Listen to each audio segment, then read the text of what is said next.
மணமான மகனை தன் மருமகளுக்கு கூட முழுமையாக விட்டுத்தராத தாயின் உள்ளம் பாரத தாயிற்கு சேவை செய்ய முழுமையாக அர்ப்பணிக்கும் மேன்மையை இங்கே காண இயலும். தாயையும் தந்தையும் விடுத்து நாட்டை பாதுகாக்க எல்லையில் நின்று இந்திய தாயை காக்க இயந்திரத்தை கையில் ஏந்தி பிள்ளை பாசத்தை மூட்டை கட்டி மூளையில் போட்டுவிட்டு நாட்டை காக்க புறப்படும் ஒவ்வொரு இராணுவ வீரரும் போற்றுதலுக்குரியவர்களே. இவர்களது இதயத்தில் இந்திய தாய் குடியிருப்பதால் சுவாசத்தில் கூட சுயநலம் இருக்காது. சாகும் நாள் தெரிந்தால் வாழும் நாள் நரகம் என்பார்கள்.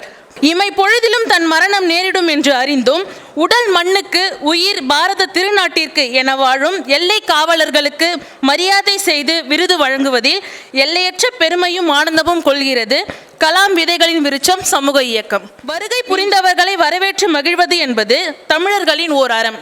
இதனை செல்விருந்து ஓம்பி வருவிருந்து பார்த்திருப்பான் நல்விருந்து வானதவர்க்கு என்னும் குரலின் வழி நாம் அறிய இயலும். இதன் அடிப்படையில் PSV கலை மற்றும் அறிவியல் கல்லூரியின் தமிழ் உதவி பேராசிரியர் திரு ஆ பிரேம்குமார் அவர்களை வரவேற்புரை வழங்க அழைக்கிறோம். மொழி இனம் எனும் தமிழுக்கும் தமிழ்நாட்டவருக்கும் தினையளவு பயனுண்டேனில் செத்தொழுகியவனால் எனக்கு திருநாளாம்.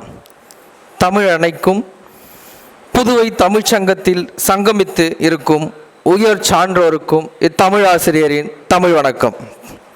சமூகத்திற்கும் காலத்திற்கும் ஏற்ற நிகழ்வை ஏற்ற காலத்தில் நிகழ்த்தி காட்டக்கூடிய கலாம் விதைகளில் விருட்சம் சமூக இயக்கம் வழங்கும் தன் இன்னுரையும் பொருட்படுத்தாது மண்ணுயிர் காக்கும் எல்லை காவலர்களுக்கு விருது வழங்கும் விழா.